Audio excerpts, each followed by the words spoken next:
জাতীয় নাগরিক পার্টির সদস্য সচিব আখতার হোসেন বলেছেন, শেখ হাসিনা মাঝে মাঝে টুপ করে ঢুকে পড়তে চায়।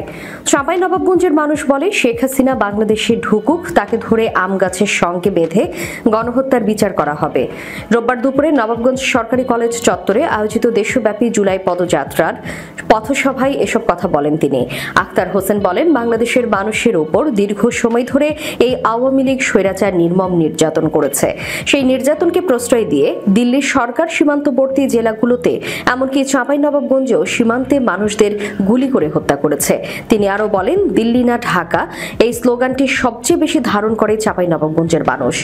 এই এলাকার মানুষ এতটা সাহসী, বিএসএফ বন্দুক নিয়ে বাংলাদেশে ঢুকেছে, আপনারা কাস্তে নিয়ে ওদেরকে তাড়িয়ে দিয়েছেন।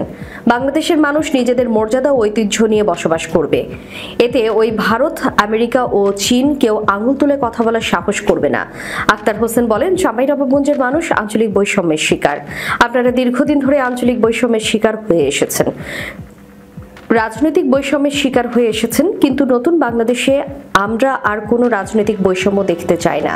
তিনি আরও বলেন যে রক্ত, শ্রম ও জীবনের বিনিময়ে নতুন বাংলাদেশ প্রতিষ্ঠিত হয়েছে।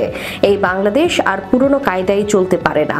বাংলাদেশকে নতুন কাঠামোতে পরিচালনা করার জন্য অবশ্যই একটি নতুন সংবিধান প্রণয়ন করতে হবে।